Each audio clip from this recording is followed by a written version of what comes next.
Nós estamos estudando o Apocalipse e nós estamos no capítulo 7. O capítulo 7 de Apocalipse nos fala sobre judeus e gentios no período de tribulação. Todos já sabem, mas vale a pena relembrar que a igreja vai ser arrebatada a qualquer momento.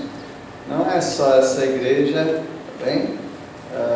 Porque aqui nós temos várias igrejas locais, mas quando nós falamos que a igreja vai ser arrebatada, nós não estamos pensando em igrejas locais, nós estamos pensando no corpo de Cristo Jesus. São todos os crentes que estiverem vivos aqui na terra, né, naquele momento. O Senhor Jesus vem até as nuvens, Ele não vem até a terra, Ele vem até as nuvens e Ele chama a sua igreja. E todos os crentes eles sobem para o Senhor. E aqueles que já morreram, eles têm os seus corpos de volta. Aliás, eles vão antes. Eles já estão lá em corpo, em alma e espírito.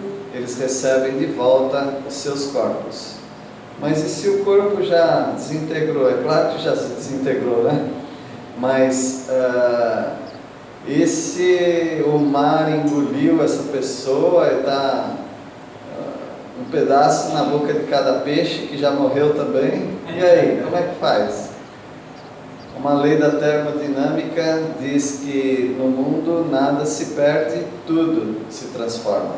Então tudo existe em forma de moléculas, que é a menor parte, né, de uma substância. Deus traz de volta todas essas moléculas e forma o corpo da pessoa novamente, e esse corpo se encontra com a sua parte imaterial, que é o espírito e alma, e vai para a presença do Senhor com o corpo ressuscitado.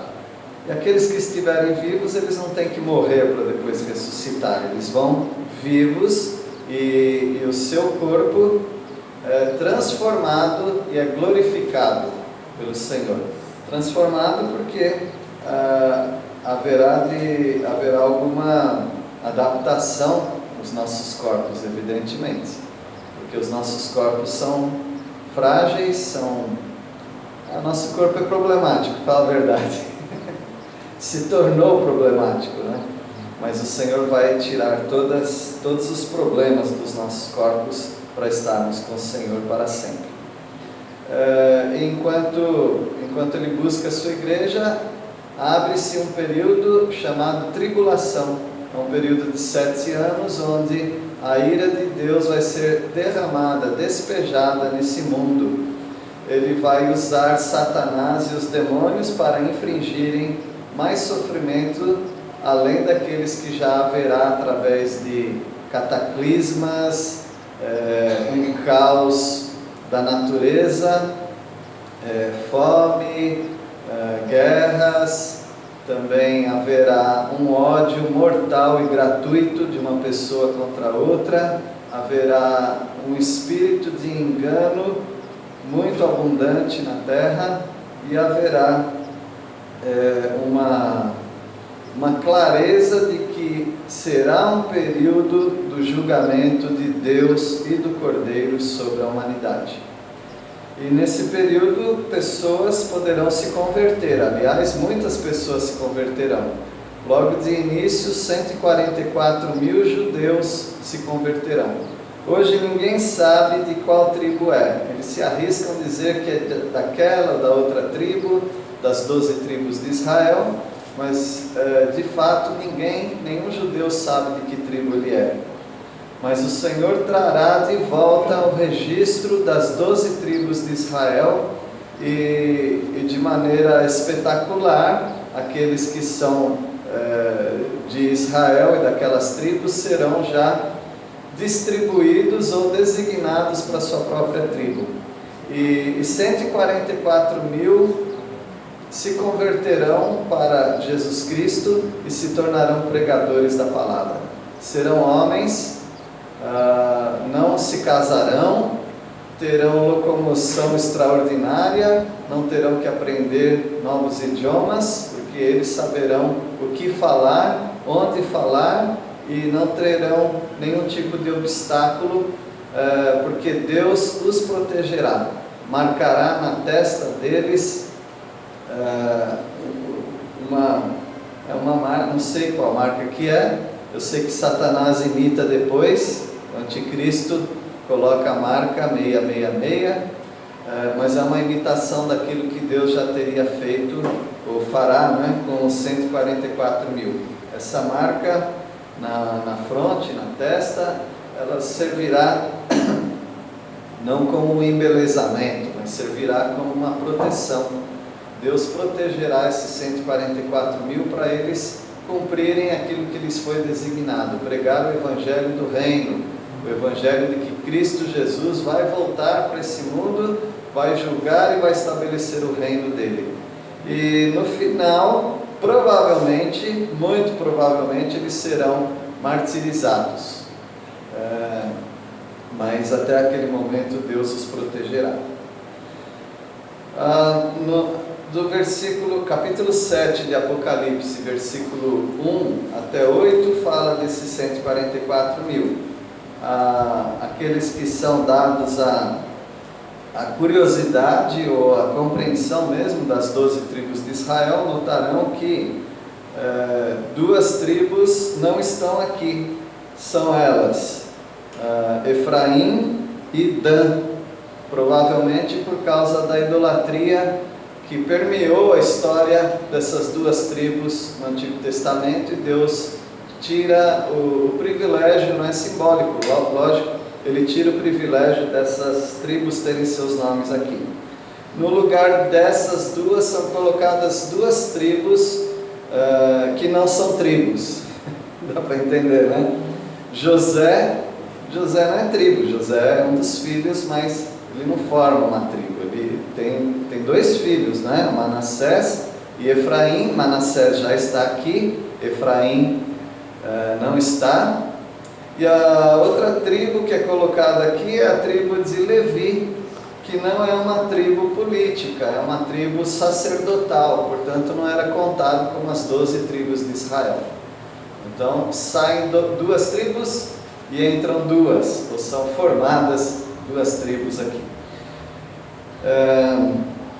Agora nós temos, a partir do versículo 9,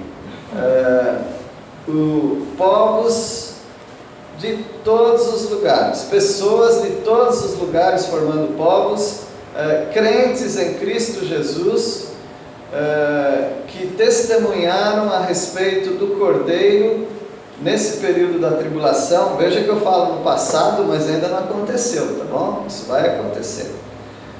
Essas pessoas serão martirizadas.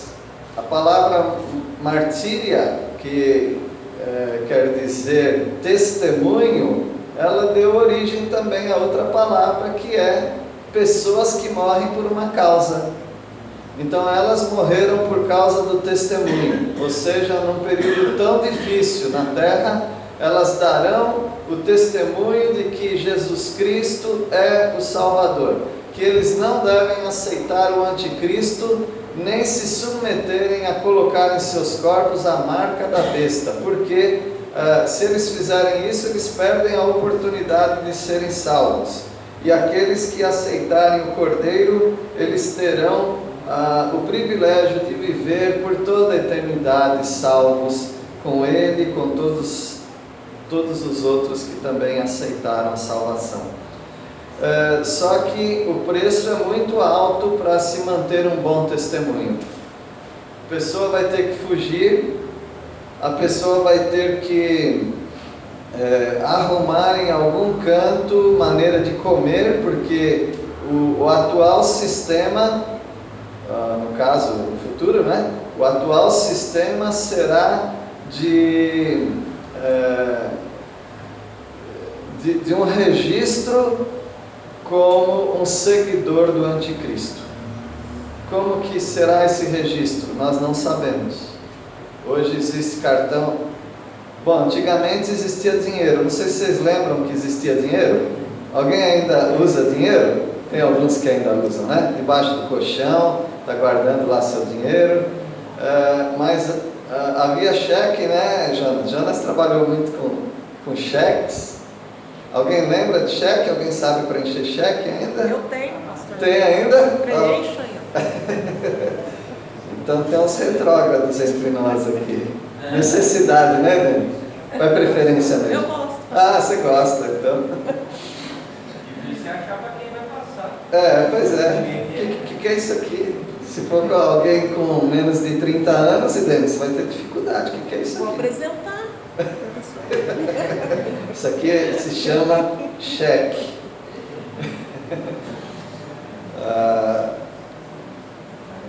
Há hoje uma maneira aí de transferir dinheiro um para o outro na hora, né? Há também cartões magnéticos, mas na época do anticristo, no futuro, haverá algum sistema financeiro que a gente não sabe qual será. Olha, por favor, não me venha com essa história de que estão desenvolvendo uma marca subcutânea para passar no mercado como uma barra de leitura. Mesmo que isso seja verdade, isso aí não é a marca do anticristo, tá bom? A marca do anticristo não chegou ainda, porque ainda não tem apresentado ao mundo o anticristo. E ainda bem que não, porque eu estou aqui ainda. Nós não estaremos aqui. Como ele marcará, eu não sei que tipo que vai ser, mas não se preocupa com isso, uma coisa é certa. O sistema econômico e financeiro de compra e venda, transação comercial vai ser rigoroso, debaixo das regras do anticristo. Como vai ser, nós não sabemos. Nós nem sabemos o que quer dizer 66. Não falem que a marca da barra de leitura tem, daqueles montes de risco, tem 3 riscos assim, um na ponta esquerda, um no meio, um na ponta direita. Ali vai ser preenchido 666. Você não sabe disso. Então, deixe de fantasia, gente. Deixe de fantasia. Tudo que vai acontecer no tempo devido. Não vai acontecer progressivamente até chegar lá. Então você não sabe, então você não fala, tá bom? Vamos deixar que a história, o plano de Deus se concretize. O que nós precisamos saber é aquilo que está escrito e é claro na palavra de Deus. Claro é que a igreja vai ser arrebatada, claro que haverá um período de 7 anos, e nós compreendemos então que os 144 mil pregarão, e mais esses aqui que vamos apresentar agora. Muito provavelmente não são 144 mil, porque eles vêm de todas as nações, parece que são os gentios, ou seja, aqueles que não são judeus, que se convertem e que se tornam testemunhas também. E o número só cresce, ou crescerá, de pessoas martirizadas, pessoas mortas por causa do sistema do anticristo.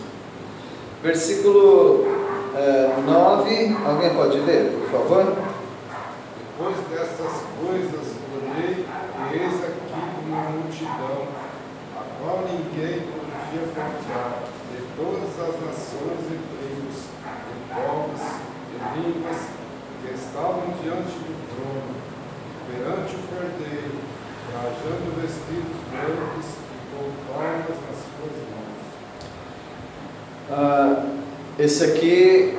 Esse período, quase que com certeza, é no final da tribulação.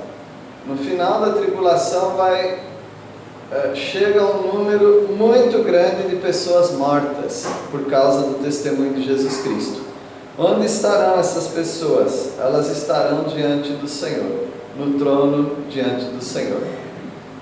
Elas não estarão ainda com seus corpos, embora aqui tenha bastante figura de que elas estão vestidas e tudo mais, mas para Deus não é difícil formar imagens para lá no céu, para que todos que estão ali vejam o que está acontecendo. Então o Senhor ele traz essas pessoas diante dele, no trono dele. São pessoas mortas na tribulação, que quando o Senhor Jesus Cristo vier, elas ganharão seus corpos, de volta, né, numa ressurreição de seus corpos, e elas entrarão no reino do Senhor Jesus Cristo. Mas enquanto isso, há uma solenidade no céu para dar um mérito para essas pessoas que deram a vida por causa do Evangelho. Meus irmãos, todos vocês são úteis na obra do Senhor.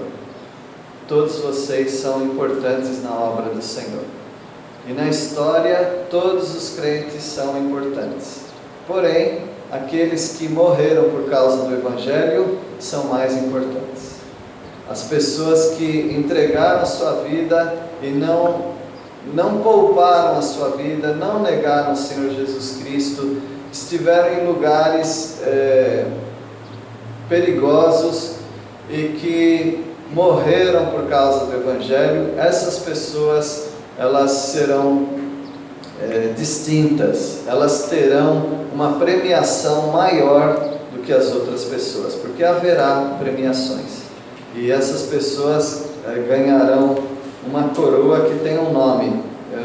Eu acho que é a coroa da vida, né? Faz sentido, mas eu não tenho certeza se chama coroa da vida. Lá em Pedro fala, né? Tem aqueles que amam a vinda do Senhor, eles ganham uma coroa. Não precisa pensar em coroa na cabeça, não, é uma premiação.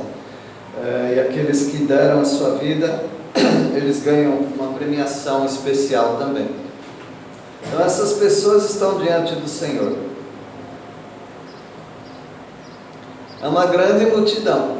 Então vocês veem que na tribulação muitas pessoas são salvas e muitas pessoas são mortas também por causa de Jesus Cristo. Ninguém podia enumerar. Isso me enche de alegria, porque o Senhor Jesus disse que o caminho da salvação é de qual espessura? É estreito. Poucos acertam por esse caminho, mas mesmo os poucos são inumeráveis. Graças a Deus por isso, né? É que a gente sempre quer mais, né? A gente sempre quer mais. Se 10 pessoas se convertem, mas 20 ouviram o Evangelho, a gente se pergunta por que os outros 10 não se converteram. A gente sempre quer a totalidade. Então, quando pregamos o Evangelho, nós queremos que todos sejam salvos, mas não é a realidade. No entanto, são muitos, e eles são da onde? Eles são de todas as nações, são de tribos, são de povos, são de línguas. Hoje eu penso quantos indígenas estão ouvindo do Evangelho, mas um dia eles serão pregadores do Evangelho, eles estarão aí também. E graças a Deus por esses 144 mil, e também por 2 testemunhas especiais que aparecem mais para frente em Apocalipse, porque essas pessoas, elas pregam mesmo, e não é simplesmente porque elas têm disposição, são voluntárias, não, porque elas são escolhidas para isso, protegidas por Deus para isso. Elas não têm as dificuldades que nós hoje temos para pregar o Evangelho para lugares distantes. Como demora para enviar um missionário? Como demora para preparar um missionário até ele chegar lá? Aí ele chega lá, começa a aprender a língua, aí fica doente, sai, volta tudo a estaca zero. Então é um trabalho de formiguinha o trabalho missionário. Mas não é por isso que você deixa de apoiar. Você tem que se dar para esse trabalho, porque é o que Deus quer. Mas um dia não haverá mais essas dificuldades. Haverá outras. Mas eles pregarão o Evangelho para todo mundo. Isso é um grande consolo. Quando eu falo isso, às vezes as pessoas pensam que é um pouco de insensibilidade. Mas a maior bênção hoje para todos os incrédulos seria começar a tribulação, porque eles poderiam ouvir o Evangelho claramente, Essas tribos que não têm contato e nem podem ter contato porque o governo não deixa, se a tribulação começar agora, em poucos dias elas ouviriam o Evangelho na língua delas, na compreensão delas, e elas já poderiam ser salvas. Ah, mas é muito perigoso. E daí? A vida é perigosa, sempre foi, mas eles podem morrer. Glória a Deus, morrerão salvos. Então isso é o mais importante, não é o bem-estar das pessoas. O mais importante não é defender o planeta Terra. O mais importante não é defender as baleias. O mais importante não é nós nos entregarmos para essas ilusões. Não se preocupa com isso, as pessoas vão morrer mesmo. A natureza será deteriorada, estragada, queimada, destruída. Por quem? Pelo próprio Criador. Se o Criador vai fazer isso, você quer defender o planeta? Quer proteger o planeta? Alguém já propôs que tem que sair o ser humano do planeta para proteger o planeta. Não faz sentido uma coisa dessa. Mas quem disse que as coisas de Satanás faz sentido?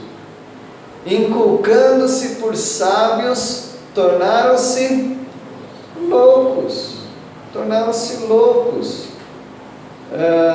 Mas o mundo terá uma grande bênção, que é a tribulação. A tribulação vai ser uma grande bênção para esse mundo, em termos de salvação. E esses aí que morreram por causa do Evangelho estarão diante do trono. Do trono é o Deus Pai. É um trono. Quem está lá? Deus o Pai. Dá para ver? Não dá para ver. Nunca ninguém viu a Deus. Ele não tem corpo, ele não é visível. Mas é o trono de Deus e está diante do Cordeiro. O Cordeiro dá para ver, porque ele assumiu um corpo e ele está com esse corpo lá na presença de Deus. E eles estão vestidos de branco, com palmas nas mãos. Palmas de palmeiras, né? Não é Palmeiras ou aquele Palmeiras não, tá? Então essas palmas significam regozijo, júbilo e saudação. Foi o que aconteceu quando o Senhor Jesus estava entrando em Jerusalém. E essas vestes brancas significam, evidentemente, pureza, significam que eles são do Senhor. E o que eles faziam? Versículo 10. E clamavam com voz forte, dizendo: ao nosso Deus que está sentado no trono, e ao Cordeiro pertence a salvação. Eles clamam ao Senhor. Veja como é importante.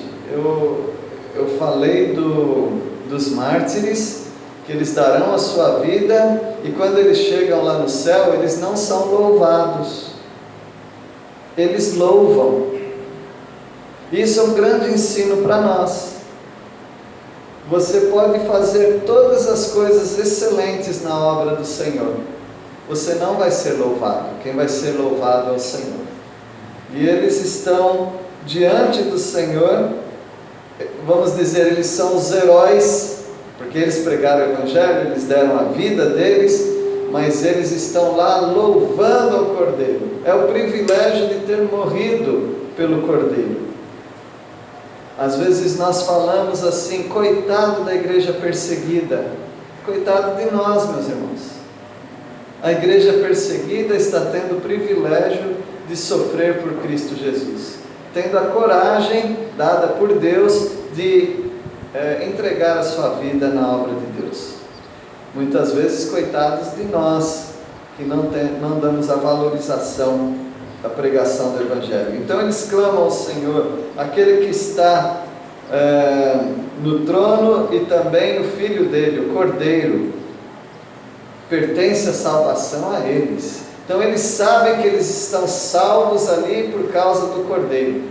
E você precisava se lembrar disso também. Você está aqui salvo por Cristo Jesus. Não por aquilo que você fez, mas por aquilo que Ele fez por você. Versículo 11. Todos os anjos estavam de pé rodeando o trono, os anciãos e os 4 seres viventes. Diante do trono se prostraram sobre o seu rosto e adoraram a Deus. Todos os anjos. Se esses mártires são inumeráveis, não dá para numerar, imagina os anjos. Todos os anjos estão ali. Então é um salão de eventos um pouquinho grande, não é? Ali no céu, e todos os anjos estão rodeando o trono, aqueles anciãos, 24 anciãos, os 4 seres viventes e os mártires. Aí nós pensamos, é a hora então deles se inclinarem e louvarem os mártires, elogiarem os mártires, mas não, os mártires estão ali sim, vestidos de branco, mas quem é louvado é o Senhor. Às vezes pessoas ficam ofendidas por não serem elogiadas. Eu fiz isso, fiz aquilo na igreja, na obra de Deus, e ninguém me elogiou. Você precisa tirar da sua cabeça esse pensamento urgentemente, porque senão você vai definhar na fé. Você vai se enfraquecer. Faça o que tiver que fazer, faça até além do que precisa ser feito na obra de Deus e fica caladinho. Você vai receber o seu louvor de Deus. Então, antes Deus fez eu lembrar disso. Eu gastei uns 40 minutos para tirar um carro dentro do buraco, que o cara caiu dentro. E graças a Deus que Deus deu sabedoria e ele conseguiu sair. Mas depois ele foi embora e não falou muito obrigado. Só foi embora. Tá aí. Aí no momento assim, meu coração ficou pensando assim, Deus perguntou para quem que eu estava fazendo, era para ele ou era para o outro? Então, graças a Deus por isso. Irmão, obrigado por ser honesto, tá bom? Meu coração passou. Nos ajuda a lembrar disso, né? Nós não precisamos, meus irmãos, dessas glórias. Trabalhe para o Senhor. Ah, mas a gente não trabalha mais motivado com o elogio? Isso aí já revela a sua motivação. Se você trabalha melhor com elogio, então você é uma pessoa como todas as outras pessoas, ou seja, buscam a glória própria. Trabalhe para o Senhor. Ah, mas é tão difícil não ser reconhecido. Mas o Senhor já falou sobre isso, várias vezes Ele fala sobre isso. De maneira nenhuma Ele vai te negar diante de Deus e dos anjos. Ele não vai fazer isso. Aquilo que a tua mão direita faz, não deixe a mão esquerda saber. É uma maneira de dizer, seja um anônimo. Nem sempre é possível, porque as pessoas te notam, as pessoas veem aquilo que você está fazendo, mas muitas vezes não. Eu fico impressionado em funerais, quando morre um servo de Deus fiel. Quando não é fiel, deixa para lá, né? Mas quando é fiel, a gente começa a descobrir cada coisa da pessoa, porque as pessoas que foram abençoadas, elas começam a dar testemunho. Uma vez eu estava em tal lugar, outra vez aquela pessoa me viu, e nós começamos a ouvir histórias daquele que entre nós está morto, e nós somos muito abençoados. Agora imagine que só meia dúzia de pessoas falaram do que ele fez. Imagine agora o conhecimento que Deus de todas as coisas que ela fez, planejou, intentou, como ela foi usada pelo Senhor. Deus não deixará nenhum daqueles atos passarem desapercebidos. Ele vai coroar, Ele vai dar prêmio, galardoar, né, como a palavra de Deus diz. Ele vai premiar aquela pessoa. Imagina a surpresa que você vai ter em receber prêmio e você fala, mas esse prêmio é do quê? É disso. Eu nem sabia que eu fiz isso, mas você fez. Você foi usado por Deus. Mesmo sem saber, você foi bênção na vida das pessoas. Então esse é um pensamento muito bom para todos nós. Mas guarda em segredo, porque Deus vai te recompensar. Deus que vê em segredo te recompensará. Mas de qualquer maneira, até no céu quem vai ser louvado é Deus, não as pessoas. E o que eles dizem nesse louvor? Versículo 12, alguém leia. Dizendo: Amém, o louvor e a glória, e a sabedoria, e as ações de graça, e a honra, e o poder e a força, sejam ao nosso Deus pelos séculos dos séculos. Amém. Sejam a Deus toda a glória. Então, quando você tem um culto onde pessoas começam a aparecer demais, Cristo Jesus vai se apagando. Mas quando o louvor é dado ao Senhor Jesus Cristo, então nós começamos a ver mais a Jesus e menos as pessoas. E aí nós somos abençoados. Quando o nome do Senhor Jesus Cristo é exaltado, aí nós somos exaltados juntos. Se alguém quer se gloriar, por que a palavra de Deus faz isso? Se alguém quer se gloriar, será que alguém quer se gloriar? Todo mundo quer se gloriar. Ninguém quer ser um ninguém. Todo mundo quer ser alguém. E o Senhor diz: se você quer se gloriar, não está errado. Não está errado. Porque é assim que é o ser humano. Ele quer ser bem avaliado. Não tem pessoas que precisam, que eles chamam de autoestima. Auto quer dizer estima própria, né? Valor próprio. Tem gente que tem auto com U, tá? Autoestima alta com L. Ih, baguncei tudo agora. Tem pessoas que têm uma autoavaliação muito alta. Então é autoestima alta. E tem pessoas que têm uma autoavaliação baixa.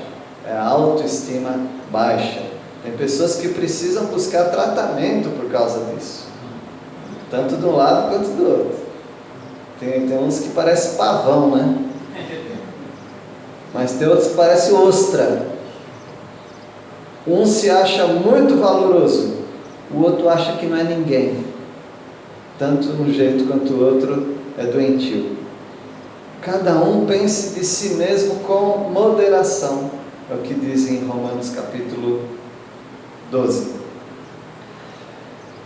Fica na sua. Se alguém quer se gloriar, glorie-se nele. Quanto mais você gloriar o Senhor Jesus Cristo, mais você está se gloriando também, porque nós estamos em Cristo. Quando Ele cresce, você cresce junto. Quando Ele diminui, você diminui junto, porque você está colado em Jesus Cristo. Por isso João, ele diz: convém que ele e eu, é em Cristo Jesus que está a sua glória. E no céu não haverá fingimento.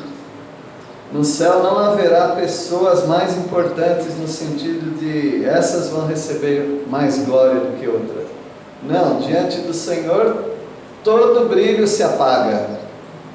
Não há estrela brilhante diante da estrela da manhã. Cristo Jesus é a estrela da manhã. Versículo 13, alguém pode ler? Então os anciãos me perguntou: quem são estes que estão vestidos de branco e de onde vieram? Agora sim chegou o momento de mencionar as pessoas que merecem algum elogio. Primeiro, glorifique a Deus. e depois reconheça pessoas como estas. Porque afinal de contas tem pessoas que precisam ser reconhecidas. Como Epafrodito, a palavra de Deus diz: reconhecei, honrai homens como estes. E agora esses que morreram por Cristo Jesus, eles vão ter uma menção honrosa. E a menção honrosa é essa. Primeiro,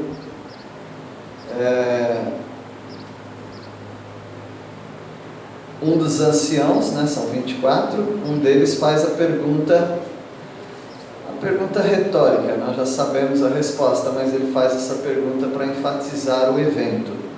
Quem são esses aí? Quem são esses que estão vestidos de branco? Olha para quem que ele fez a pergunta, para João, coitado de João.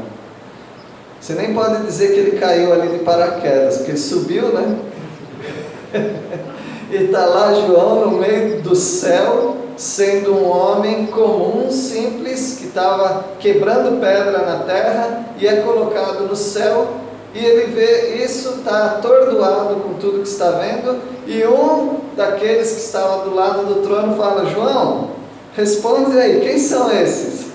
Veja o que ele responde. Alguém pode ler versículo 14. Respondi-lhe: meu Senhor, tu o sabes. Isso, está aí por enquanto. Ou seja, não sei. O Senhor sabe. E ele não está nem falando com Deus, ele está falando com um dos seres do céu ali, um anjo. O Senhor sabe quem são eles. Fala para mim que eu não sei. Aí ele responde. Pode ler, Jonas. Ele então me disse: são estes os que vêm da grande tribulação, lavaram suas vestiduras e as alvejaram no sangue do Cordeiro. Aleluia! Aleluia! Olha que bênção, né? Quem são esses, João? Esses são aqueles que deram a vida pelo Cordeiro. Eles entregaram, eles não pouparam a própria vida. E nessa tribulação que eles passaram, eles ficaram firmes, pregando a palavra, e eles morreram. Mas aqui nem está falando da morte deles. Então ele substitui a palavra morte para dizer: eles foram lavados e alvejados no sangue do Cordeiro. Uma honra. Agora, quem que alveja com vermelho, né? Ou seja, quem deixa uma roupa branca usando sangue? Ainda precisa descobrir o que tira sangue da roupa, né? Outro dia eu vi um vídeo de uma coisa química que tira sangue da roupa. Mas esses aqui é uma forma simbólica de dizer: o sangue de Cristo Jesus, a morte de Cristo Jesus os limpou, os lavou. Se você não é lavado com o sangue de Cristo, ou seja, se você ainda não creu que Cristo Jesus morreu por você, você ainda está sujo. Você precisa ser lavado. E você vai ser lavado somente crendo que Cristo Jesus é o seu Cordeiro, que morreu por você e te deu vida eterna. E eles estão lavados pelo sangue do Cordeiro. Versículo 15. Por isso estão diante do trono de Deus que o adoram de dia e de noite no seu santuário.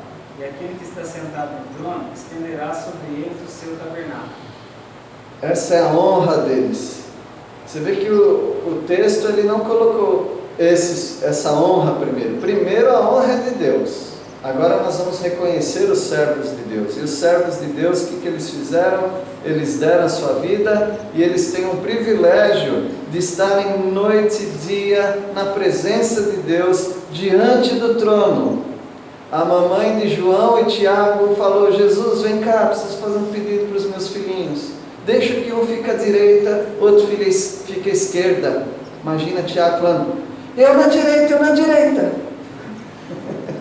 Jesus fala: mulher, você não sabe o que você está pedindo. Por acaso eles podem tomar do cálice que eu vou tomar? Ah, pode sim, tranquilo. Qual que era o cálice de Jesus? A cruz. A cruz. Esses aqui beberam o cálice. Esses beberam o cálice. Eles foram mortos por causa do Evangelho. E eles ganham sem pedir, eles ganham esse privilégio de estar diante do trono de Deus. É igual shows, talvez vocês viram assim, shows, né? Aquele palco enorme, aqueles artistas ali cantando para aquela multidão, e eu fico pensando não, já estive num desses, né? Que não dá para ver nada. Agora eles têm uns mega telões lá, né? Aí você olha mais a tela do que o artista, porque o artista é desse tamanho, assim, uma formiguinha lá. Mas só o fato de estar naquele show. Mas os amigos deles, quando eles vão para o show, eles dão ingressos? Não. Assim no palco, se olhar para cima, tem camarote. Os amigos ficam ali. Os artistas, eles levam o pai, a mãe, os irmãos, né, os amigos, eles ficam ali em cima. Então eles veem o show ali de cima, em cima do palco. Esse é o privilégio daquele que está com o Senhor, desses mártires. Eles não estão na multidão qualquer, eles estão diante do trono e recebendo esse elogio do Senhor e esse privilégio de servir ao Senhor dia e noite. E o Senhor vai fazer o quê? Vai estender sobre eles o tabernáculo. Nesses shows pode estar chovendo, mas os artistas estão dentro de um tabernáculo, uma tenda, e os seus convidados também estão ali, eles estão protegidos. E o Senhor, Ele estende o tabernáculo dele sobre os mártires. Tabernáculo significa a presença de Deus. E eles sentem e eles experimentam a presença de Deus muito fortemente. Porque aqui na terra eles estavam pregando a palavra e eles se sentiram abandonados. Ao pregar a palavra, ao serem perseguidos, eles foram maltratados, presos e finalmente mortos. E talvez sozinhos naquelas cadeias do anticristo. Mas agora o Senhor diz: eu estendo a minha presença sobre vocês. Então eles merecem, humanamente falando, né? Comparando comigo, eles merecem ter a presença de Deus muito próximo deles. Uma bênção, não é, meus irmãos? Isso nos enche de fervor para apoiar os missionários, porque eles precisam da presença de Deus mais do que nós. Por exemplo, hoje eu sinto a presença de Deus muito fácil. Eu estou aqui no meio de vocês, mas há missionários que estão meio que sozinhos, né? Eles estão ali com o povo idólatra, com o povo que odeia Deus e a sua palavra, mas eles estão ali para tentar alcançá-los. E como eles gostariam de estar aqui. Então nós precisamos amar os missionários, porque eles fazem uma obra que nós não fazemos. Por isso são nossos heróis, né? Versículo 16. Jamais terão fome, nunca mais terão sede, não cairá sobre eles o sol, nem odor algum. Ardor, que queima, né? Na tribulação haverá um sol infernal, vai queimar a pele de muita gente. Nós não sabemos exatamente se os crentes serão protegidos como no Egito Israel foi protegido das pragas. Pode ver que Israel, na época do Egito, tudo acontecia no Egito, e na moradia do povo de Deus nada acontecia. Eu acho que na tribulação não vai ser assim. Como se diz, como diz o presidente como dizia o presidente do Esporte Clube Corinthians Paulista, Vicente Mateus, se está na chuva é para se queimar. Ele tinha umas frases assim. Então quem estiver na tribulação, parece-me, exceto Israel, quem estiver na tribulação vai sofrer com todo mundo, mesmo sendo crentes. Por que Israel não? Porque Israel precisa estar vivo até o final, senão não tem Israel para salvar no final. Todo Israel vai ser salvo, então, mas mesmo Israel, em dada parte da tribulação, na segunda parte, 2/3 da nação vão morrer. Então, Deus precisa proteger Israel. Agora, os crentes e todos que estão ali, não há garantia de proteção, tá? A garantia de proteção na tribulação é para pouca gente, para os 144 mil, para as 2 testemunhas, e mesmo assim esses 2 grupos vão ser martirizados. As 2 testemunhas com certeza serão mortas e seus corpos colocados em praça pública. A nação de Israel precisa ser protegida de certa maneira. Agora os outros, cada um por si, para comer, para fugir. Se vai pregar, já sabe que vai morrer, provavelmente. Então essas pessoas, elas tiveram fome. Eles passaram fome. Porque eles não estavam no sistema do anticristo, não tinham cartão de crédito do anticristo. Então elas tinham que ir atrás de lixo. Elas tinham que ir atrás de, talvez, pessoas que, olha, eu tenho aqui uma comida, toma para você. Mas a promessa para essas pessoas é que jamais terão fome. Nunca mais terão sede. Porque as águas do mundo estarão seriamente contaminadas na tribulação. E só as pessoas mesmo muito privilegiadas terão água potável. Os protegidinhos do anticristo talvez, e nem eles. Mas essas pessoas jamais terão sede. Não cairá sobre elas o sol. Nós vemos na palavra de Deus o sol queimando a pele daquelas pessoas, elas amaldiçoando a Deus. E talvez muitos desses crentes também. Quem está reclamando de calor esses dias? Que veio o frio para a gente reclamar do frio. Não é assim? Quando está frio a gente fala, eu gosto de calor. Vem o calor, eu quero é frio.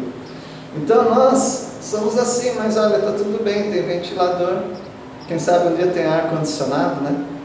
Para deixar o Jonas e a Val assim perturbados, hein? Bem em cima de vocês. Aí nós temos maneira de nos refrescar, maneira de tirarmos as nossas tensões do dia a dia. Mas na tribulação não tem refresco não, é muita dificuldade, inclusive para esses pregadores. Mas não haverá nenhum ardor, né, Silvânia? Nenhum ardor haverá sobre eles na eternidade. A eternidade resolve todos os seus problemas. E o versículo 17, para nós encerrarmos. Pois o cordeiro que se encontra no meio do trono nos apacentará, nos guiará para os fontes da vida, da água da vida, e Deus lhe enxugará os olhos toda lágrima. Que bênção que esses pregadores da palavra terão, mas eles sofreram bastante. Mas agora eles recebem do Senhor um apacentamento especial. O cordeiro não tem que ser apacentado. Esse cordeiro é pastor, é o chefe dos cordeiros, é o chefe das ovelhas. Esse cordeiro vai apacentar essas pessoas e vai levar, como o Salmo 23 fala, as águas de refrigério. E essa água é a água da vida, que está diante do trono de Deus, certamente, pelo contexto de Apocalipse. E eles choraram muito, choraram porque perderam queridos, estavam presos, mas o Senhor enxugará dos olhos toda lágrima. Uma bênção. Respeite os pregadores da palavra, especialmente aqueles que estão em lugares que você não gostaria de estar agora, sendo comido pelos mosquitos, derretendo com o calor, alguns com frio, e tendo em volta deles pessoas odiosas. Pense um pouquinho nesses obreiros, ame esses obreiros, ore por eles, mande uma notinha para eles dizendo que você está orando por eles, contribua conforme Deus te dirige para isso, porque os obreiros, eles têm um lugar especial no coração de Deus. Que Deus os abençoe. Vamos orar. Agradecemos a Deus pela Tua palavra, porque o Senhor nunca deixou o mundo sem testemunho. E as pessoas que serviram ao Senhor foram sempre com o risco da própria vida, da zombaria, dos maus tratos. Mas eu agradeço por essas pessoas. Por causa delas, a palavra chegou até nós. E por causa dessas pessoas, o Evangelho está chegando a muitos lugares. Obrigado pelo incentivo que nós temos através desse texto tão condenatório. Nós agradecemos em nome de Jesus. Amém.